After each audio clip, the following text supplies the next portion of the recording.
welcome to another episode of the Flex Health podcast with myself. You want to go first? No, just saluting to the audience. Okay. With myself, Mr. Matthew Booth, and Mr. Alex Chester. give yourself the intro today. Thank you. Don't want to take it away from you. So today's episode is all about exercise, and essentially the question and topic of today's podcast is what is it and where do I start? So as always, the format is going to be that I am going to be leading the questions, Alex is going to be answering the questions. So we'll start with the first question. Exercise can be daunting to many people, and they maybe convince themselves that it's not important. But in a few words, is exercise actually that important? In a word, yes. Yes, we can't get away from the benefits of exercise. I think there's two clear camps. There's the fortunate people that either like exercise or tolerate it enough to push through and they see the enjoyment afterwards. Yep. And then there is that very much camp of, well, I'm not going to a gym. Like, people will laugh at me. I don't know what I'm doing. I can't run. And they put up barriers really early on. But again, we can't get away from the fact that exercise does make us live well for longer. It makes us live longer. It allows us to be more functional as we get into old age. So the stats on people who can't go up a hill without getting out of breath, can't get out of a chair without using their hands to push up. And all these things over time build into what we call our healthy lifespan. So we hit a threshold and our life and our sort of quality of life just nosedives off a cliff because we can't do things that we used to do. We do know that 35 is generally the golden number, so 35 years old, so I've got one year left, where our body does adapt and does recover and generally acts as it did when it was 18, 19, 20, no matter what we think. We're on that upward trajectory. We're on that upward trajectory that if you've been active, you maintain that peak until 35. After that, we are not the same person. We do start to slow down a little bit. We don't recover as well. Joints that didn't hurt now hurt. But again, we really can slow this down and improve quality of life by just being more active. Nice. Yeah, very, very good start. Okay, so which brings me on to my next question. So does exercise have to be hard? Playing sport, going to the gym, and essentially running all the time? So in a word, no. So I think there's a bit of confusion about what exercise and what being more active can be. By its true definition, exercise is an activity that gets the heart beating that little bit faster. It can be anything from a little bit to a heck of a lot faster. But we're doing it primarily to get a little bit stronger, get a little bit fitter, feel a bit better about ourselves. But again, that can be daunting for someone who's not done that maybe since being at school, playing youth sport or going on a cross-country run that we used to do in PE, things like that. But it starts with just being generally more active. So there's things we can do day to day, whether that's at work or out of work, and it can be as simple as just going for a walk. It can be activities such as trying to actively park as far away in the car park from your office as possible. I know that's hard to do on a rainy day, but which we get a lot of them in England, but ultimately just daft things like that, you can be more creative. Of course. It's getting up from your desk and maybe doing a lap of the office every hour, for example. And over time, you're going to build up more steps. So just increasing your step count will burn more calories. If weight management is something you're interested in, you will start to lose a bit more weight. It will help strengthen joints. It will help lubricate everything. It help lubricate the joints as well. And just overall make you a bit more of a healthier person. Yeah, and I think on that, let's discuss here, what Joe Wicks did for the kind of the industry as a whole, and huge credit to Joe Wicks in what he did. He made exercise very accessible for a lot of people. Absolutely. But what Joe Wicks focused on was HIIT training, which is high intensity exercise, and he showed us that we can achieve we can achieve that in our homes, which is fantastic. But kind of what Alex is talking about a little bit more is the low intensity side, which perhaps doesn't get as much praise, does it? That low, I think it's Liz, I think you've got HIIT and then you've got Liz, which is...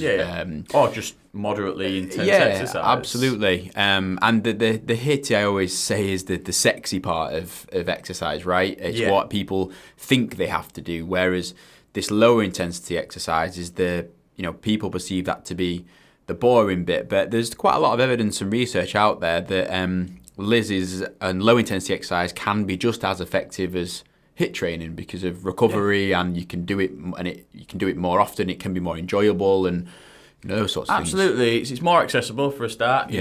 Some people might not be able to jump onto their settee, do a burpee, but most people can go for a walk. Yeah. We will come on to barriers a little bit later for those that are maybe in pain or have a niggle that's that you're convincing yourself is stopping you from doing said activity. Yeah.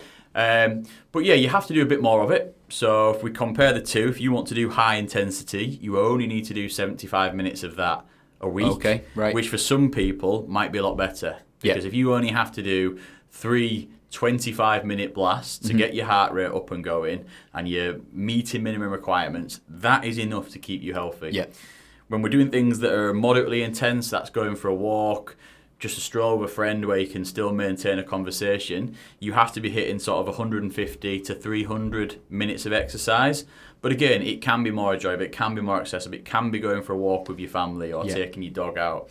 There are two camps. Yep. Some will prefer that, and some will prefer Camp B. And just to kind of clarify and ask you the question, neither one is good nor bad, right? It's just preference. Yeah, it's sort of preference and fits into your lifestyle. Yeah. I'm sure if you got bogged down into the figures, there may be a little bit more benefit of the high intensity stuff for things like significantly controlling blood sugars or reducing... cardiovascular, isn't it? Yeah, so for reducing things like your cardiovascular disease, all these sort of vital organs and stuff tend to respond, or what we're finding is respond to this intense blast, short rest, intense blast, short rest, and doing that for maybe 20 or 25 minutes. Yeah. But again, that isn't for everyone, and that's not to say that it's significantly better. You are still going to get a heck of a lot of health benefits by just going for a walk and maintaining this moderately active lifestyle. And especially as we get older, it is potentially more safe because if you are doing this high intensity blast, you are a bit more at risk of getting injured. If you do get an injury, we know you then can't exercise for a while and maybe not recover as well as we used to when we was younger. So there is generally arguments for both. And again, it makes it impossible to say which one's better, because if it came down to a choice, doing something you enjoy, doing something that is more suitable for you over time and being consistent with it is far much more better than just flirting with one and doing it for a bit and stopping. Dropping and then, in and out. Absolutely. Yeah. Okay, so next question is simply, where is the best place to start? The best place to start with exercise is just being more mobile. So if you are a complete novice and your opinion of exercise is big guys throwing weights around in a gym or people going out to train for a marathon at part of a running club, then that they're the extremes. They're Absolutely. Ourselves included. We do enjoy exercise. We've done it since we've continued it since school, continued it since youth sport.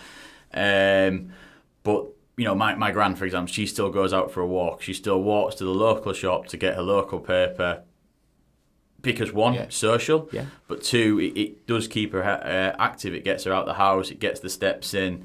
And she is out of breath when she comes back. Yeah. So it's all relative. It is something. Exercise is something that just challenges you a little bit more than being sat in a chair. Yep. And as soon as we sort of hit that threshold, the saying is, if it doesn't challenge us, it doesn't change us. Nice. Yeah. And that is true. Just for some people, getting out of the chair, getting out, even a mental challenge that can be. But even just walking, doing a lap of the block, that can be a challenge where some people, especially if there is underlying cardiovascular disease or any sort of breathing or respiratory issues, that is going to sort of test their threshold.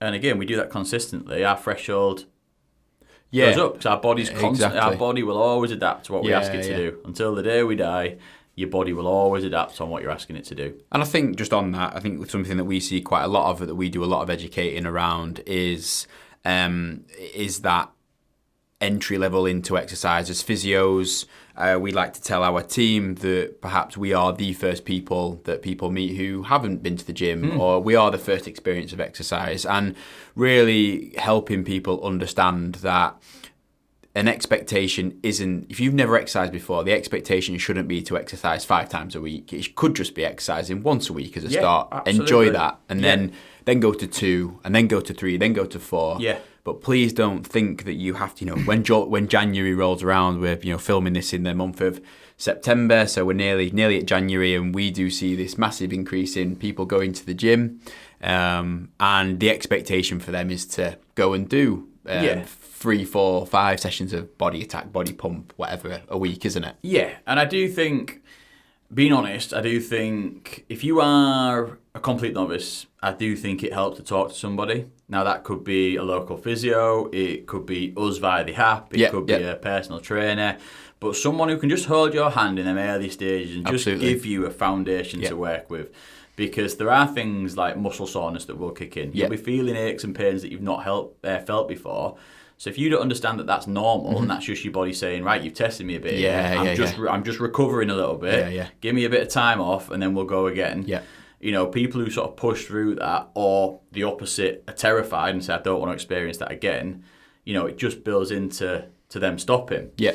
People who do have a little bit of, to be fair, even with no experience, the Couch to 5K. Yeah. I mentioned it in the webinar we did. It's fantastic. Yeah, it's really well structured. It reduces your risk of injury. It goes at your own pace, and you could be anyone. My mum's done it. Lots of my family members have done that. There's some of them do it every year, and they go from, as it says, Couch to 5K. And the sort of final point I want to raise on this is there is that conception that we exercise to get the abs and get the six-pack and look well. There is this muddled image and opinion on why we exercise. It isn't just to look physically good. The it's aesthetics, not it's not the aesthetic side. Some people it is, and they can become a little bit obsessed, which is another argument. Could be unhealthy on that side. Yeah, absolutely. The extremes. The extremes, but you can get healthy people that don't look like the Adonis. You don't have. There is a difference between exercising because you're obese and overweight, and for health reasons you want to lose that weight. Yeah. But then there's a lot of people in that who are maybe just creeping into the overweight, but a normal body weight, who organs wise and how your body functions are flirting with being unhealthy. Yeah. It's not just your weight. Yeah, absolutely. Okay, so last couple of questions, but the next one is, what are the potential barriers for somebody? So the biggest one is time. We hear it time and time again, I don't have time to exercise, which is where what we said about just being active in your day. So for anyone I recommend this, if you're fortunate to afford it, I would invest in a Fitbit or a step count. I think you can pick them up relatively cheap. Yeah, just something that counts your steps. Something that counts your steps. You can pick them up relatively cheap these days, but just the act of knowing you are counting your steps will make you more active. And be regimental with your goals. So if you're currently doing 3,000 steps, maybe set 3,500. Try not to venture too much more than 10% of what you're doing. One, that reduces, again, risk of injury, but also makes it manageable. And it doesn't make you fall off the wagon or have complete head loss when you are missing your target. Yeah. Having that little buzz and that little tick, I've done 3,400 steps a day. Perfect. That's what we want, because that gets that engagement going. Yeah. So I think just starting small in that area is one way. Yeah. And again, on this whole time thing, being brutally honest, it comes down to prioritizing. Absolutely. So most of us, when we're finished from work, we like to that's our downtime, that's our relaxation time. It does take some strength, some will, some determination. So once you've plumped your bum down on that settee, once you've had your your evening meal or your dinner or your tea, no matter if you're north or south, how you call it, It does take some motivation to get up, but it is powering through that. It's turning EastEnders off. It's turning Corrie off. It's putting your PlayStation pad down and just either going for a walk, finding a local club that you enjoy going to, finding a local gym that if you're interested in the gym side of things. It is being true. It's being tough on yourself and just making yourself do it. Yeah. Because the only one that can make you more active is yourself. Yeah, and I think there's a couple of points from me on this. Is that one, my first point is I read a fantastic book called Atomic Habits, and it talks about barriers to exercise in that, and it says, if and where possible, try and reduce those barriers. So, for example, if you know that, like you say, a barrier for you listening might be once you get home, you know that the chances are you're not going to go to the gym. Well, I'll tell you what, pack your gym bag or some walking stuff and go after work, and then go home. That could be a way of just breaking down one of those barriers. And then the second one for me is, if and where possible, finding an accountability partner is really crucial. Yeah. So I have an accountability, even though, like Alex has said, we both love the gym. In a lot of respects, we do keep each other accountable. I know if Alex doesn't go, and it's lighthearted, but if Alex doesn't go to the gym for 4 or 5 days, there'll be a bit of banter that flies around about and we have that relationship, and maybe finding people at work or creating a group of you that if you genuinely are finding an interest in exercise and you're listening to this thinking, I do need to be a little bit more proactive about my health, getting a group of you together and saying we are going to be accountability partners to each other and setting up a WhatsApp group or having that dialogue together might just help as well. Yeah, and there's plenty of clubs. So local to us, there's Fit Mums, there's running clubs, and I think people national have that charities. People have that misconception about what it is. There are people who have never run before in their life. And it is that social hub. There's people that will be on your level and can help support you. And you go for a run or a walk or both. You walk a bit, run a bit, walk a bit, run a bit. Absolutely. I think finding that accountability partner is a great piece of advice. And again, another barrier that we see all the time as physios is the camp, which is I can't do it because it hurts, or I can't do it because I'm injured, or my knee won't let me. Now, I'm sure you genuinely believe that, and I'm not questioning anyone's pain or pain threshold or ability, but where that doesn't sit well with me is nearly every ailment, every condition, every injury, every recovery from surgery responds well to exercise. Yeah. Now, where you may have been misadvised or tried to help yourself is you're starting at a level that's too high. Yeah. And that's the same for anyone. If we had a professional footballer and we started them too high post-surgery, the knee's going to be sore, it's going to swell up, the hip's going to... Whatever injury we're treating, it is a tightrope. I always say physio, it is glorified personal training on a tightrope. If you do not challenge someone enough, you're not going to get changed to the area that we want. But if you push someone too hard, you are going to potentially aggravate, if not re-damage, that injured structure. So the visual of that, you might fall off one way and then you might fall off the other way if you don't get the prescription right. But the essence is there is always a baseline. There will be a way that we can make exercise easier, and there's so many ways to do that gives you a baseline. So once you can complete that with a little bit of awareness, we don't want completely pain-free, being honest. Yeah. That is not something we aim for in the physio world. You have to push through. No pain, no gain, they say. You do have to push through a little bit of discomfort. Yeah, absolutely.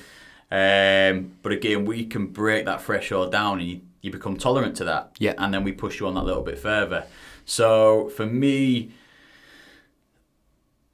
95% of the time I'll go for that the I can't do that because it hurts doesn't sit with me. And if that is the case, reach out to somebody for support, right? Yeah, absolutely. Yeah. Seek medical advice. Yeah. I'm not advising you to throw yourself in. And, we've studied a long time to do what we do, and we love our trade.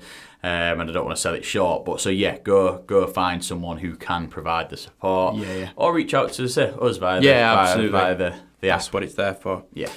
Okay, so then last question, coming to land as our new phrase. So really quickly, what advice would you give to someone looking to get more active? First thing, just do it. Like that whole... I like it. You what? Nike, I like it. Nike, just do it. Copyright. So yeah, it comes down to that. Do something now that your future self is going to thank you for. I know it's hard to sort of visualize the future, and you may find that you're already in a place where you feel sort of restricted or limited, or it's already out of your reach. It's not. The beautiful thing about exercise is there is always a foundation, there's always a baseline, and if you perform one action over and over again, our body will adapt. Yeah. And again, that is it. We can then achieve goals through that. It is a step-by-step process. It is hard in this modern wanting things now, this TikTok influencer world where we don't see, how much effort it does take. Absolutely. We think it's a 6-second before and after. Yeah. They just fail to show you the years. 6 to 12 months of work that they've done from being potentially overweight. And they're never that overweight. They're maybe usually a little bit tubby. And then they've gone to this massive 6-pack. And again, that's not reality. Yeah. The journey's not reality. Nothing about their story. Nothing about how they've done it. And again, that's not the end goal. Yeah. Being fit and healthy isn't the Hercules, Adonis. Absolutely. Muscle tone, all that sort of stuff. It is a case of just being more active, and it'll significantly reduce your risk of dying from practically anything. As dramatic as that sounds, the evidence is there to support it, which we go quite in depth in the webinar that we've produced on this topic. But it is a case of living well, and living longer, and living well for longer. Yeah, absolutely. And I think one of my points on just what you said there, just very quickly, is, I know from myself, and I'm sure Alex will say the same thing, is that that journey with exercise, it is a journey. So as part of any journey, you're going to have ups, you're going to have downs. There are times when you will go through a slump with exercise, and it might just be you might not enjoying it, but if you persevere with it, then you will then come back to a point where you're really back enjoying your exercise again. Absolutely. And it is, consider it more of a journey rather than you are aspiring for one end point, because we can both sit here and tell you that once you achieve that end point, that it's never actually as great as you actually think it's going to be. Yeah, and I think that's something that's not talked about enough. I mean, we both actually say we like exercise. Yeah. I can guarantee you I do not like every gym session I go to. Yeah, I was preparing some work yesterday, and there's nothing I wanted less than going to the gym. But I did. It wasn't the best session I've ever done. It wasn't the most intense session I've ever done. Yeah. But I got there, I did 5 exercises, I had a quick walk on the treadmill for 10 minutes and went home. And that's okay, right? That's perfect. And I'm glad I did it. Yeah. As soon as I'd done it, I felt better. But again, it's just having I think if you are a novice to exercise, it is understanding that the people that do exercise, we don't enjoy it every day. We're not saying we're better people for fighting through that. No, absolutely not. But we've got to a stage where it has become a habit. And when I don't exercise, I know mentally I feel a lot worse. Yeah. It usually coincides with a busy period in my life. So it's that chicken or the egg. I'm saying that phrase a lot at the minute. But is it, I'm not exercising because I'm too busy, and I'm not taking that exercise is time for me. So work is getting in the way, and I'm letting work get in the way, and I'm not taking myself out. Or is it the fact that exercise just resets me? Yeah, exactly. It's hard to say. Combination of both, probably. But yeah, point in case being is even the people who like exercise don't want to do it every day. Yeah. We just do. Yeah, because we can pull on experiences though, because we know what the end result's going to be, and that's again part of the journey. So just to recap then. So just to surmise, we've kind of covered off that where a good place to start would be, and that might just be something like a simple walk. We've covered off, what is the expectation for exercise? Does it have to be hard? And the answer is no. Find something that you enjoy. Where's the best place to start? And that kind of, we've covered off that just might be something. Start small. Start small, absolutely. And then we've discussed, some potential barriers, and then how you can overcome those barriers, and then lastly, if someone is looking to get a little bit more active, what the advice would be around that. So thank you very much for listening. Alex has done a very detailed webinar presentation on this topic as well. So just to cover off the topic title again, it is exercise, what is it and where do I start? So you can find that on the app. So please do head over there if you've got some time and if you found this really interesting. But thank you for listening, and again, check out any of our other content that we've done on well-being. Nice. Thank you. Good.